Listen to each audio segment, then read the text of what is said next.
Raider Nation, tap in. We talking football, man. My name's Steady, and I got another one like the other one. So just a few hours ago, GM John Spytek and the assistant GM Brian Stark just had a pre-draft press conference, and I'm here to talk about it, man. Pull a couple things that I thought was, important to point out, and we're gonna start off with the trade back, of course. We all know that teams are gonna call because the quarterback position, most important position in sports. Fernando Mendoza, the best prospect in a while, right? So he was basically just asked, has there been any teams that have been calling to trade up?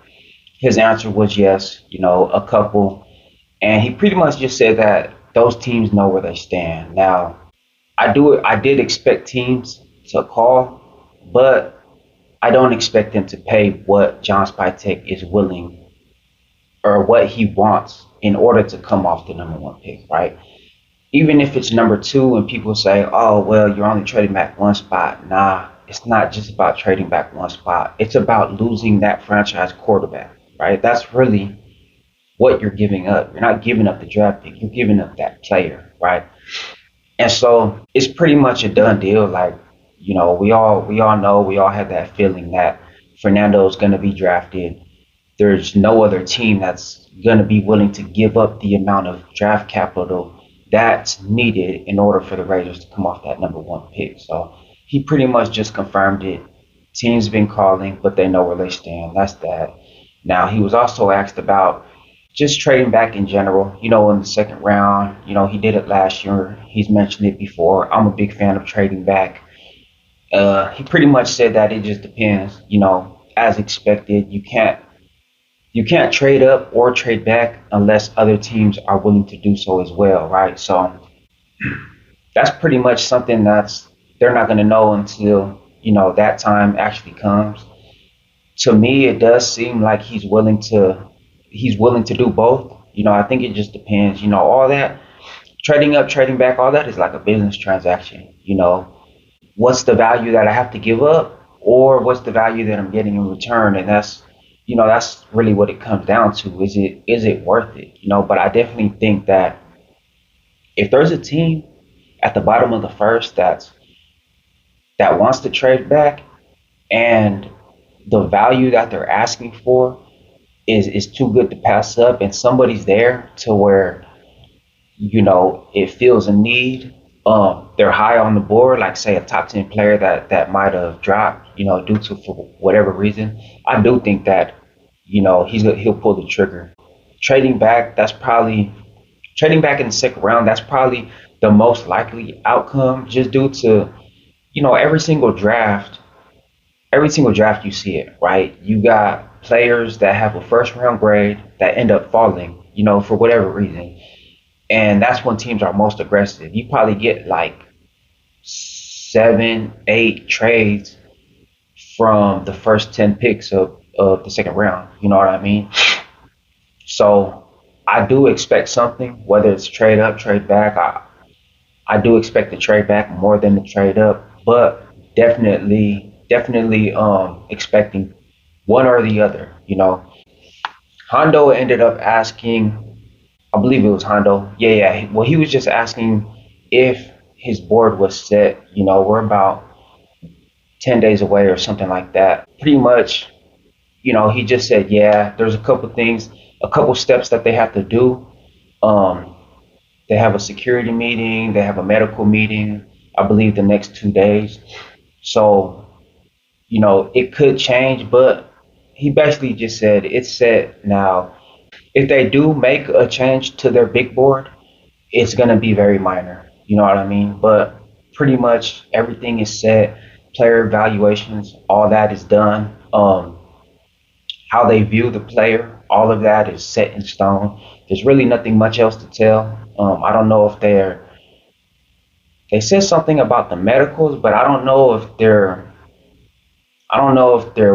they're expecting players' medical papers or what it is, but that was something that's going to finalize the whole process of building the big board. So definitely by the end of the week, get all those meetings out the way, then they should have their big board set in stone to where they know what grade they have each player and where they would want to target that player. You know what I mean? So something that we expected. I mean, the draft's right down the corner, man. Right down the way. So obviously, it's about that time now. One thing, this is the most important thing that I wanted to touch on, right? Spytek was asked, what are some of the intangibles that you consider when, either drafting or signing a player to bring them in for the Raiders? Now, it was a two-part answer, right? Now, like when you ask somebody a question, most likely the first thing that they say, that's like their purest answer, right? That's the purest answer that they give, and then they'll probably, go into detail. But the first thing that Spytek said when asked that question, what are the intangibles that you look for? The very first thing he said was that they have to love football, right? And it's something that a lot of coaches say, but it is also something that not every coach means, right? And I do think he means it, right? 1,000%. I mean, I don't know any other GM that watches film with players. You know what I mean? Spytek didn't even play running back in college. He played outside linebacker, but yet, he every single week he's watching film with Ashton Jeanty. That's also something that I've always felt like the Raiders lacked. Right now, you have a few players, of course, Maxx.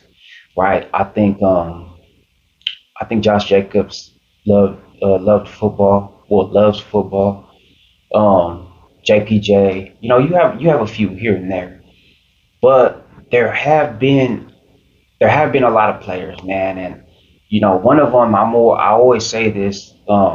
It was Nate Hobbs, and of course, what I think that doesn't make it reality, but it was just always something about watching him play and just having a feeling that he doesn't love the game of football, right? And there's others, you could say Divine Diablo, it's it's too many to think of, right?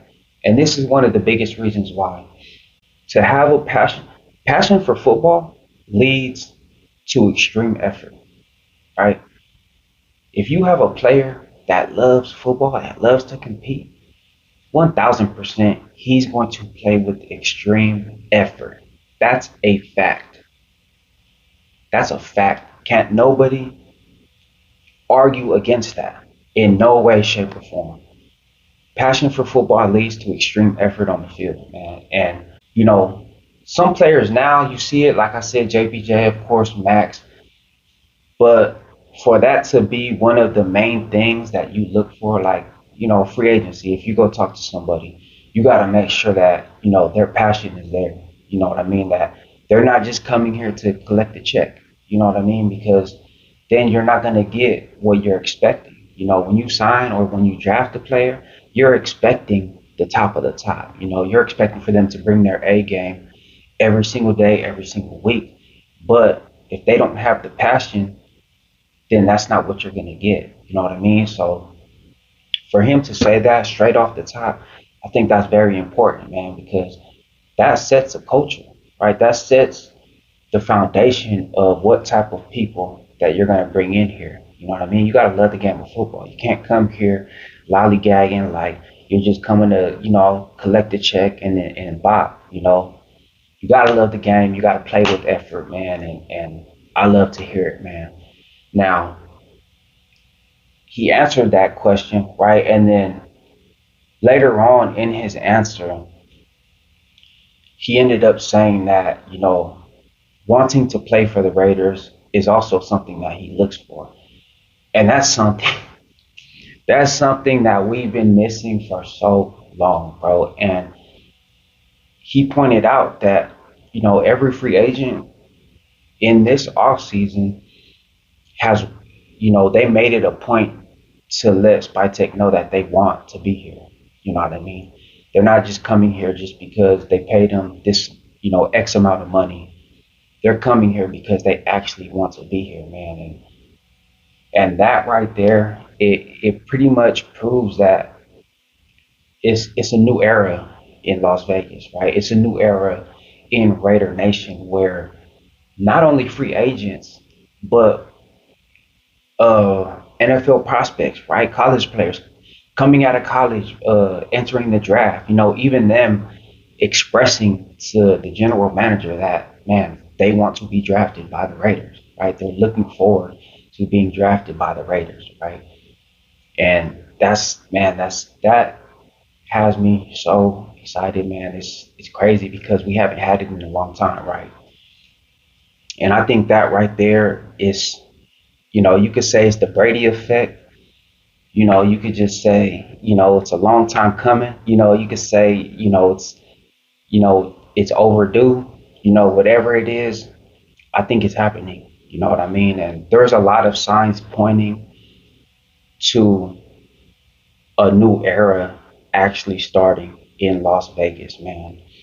I knew when the rumor first came out about Tom Brady potentially owning, a minority share of the Raiders, I knew automatically, man, because everything, he's kind of like Jordan. Everything that he touches, it turns to gold. You know what I mean? He just has that DNA to where he knows how it needs to look and he knows how it needs to be in order for things, to happen the way that it's supposed to happen. He knows the way that it's supposed to look. You know what I mean? And I'm excited, man. You know what I mean? Bringing in guys that want to play for the Raiders, bringing in guys that love football. I think we're going to see a whole new product on the field. I don't know if it's going to be right away,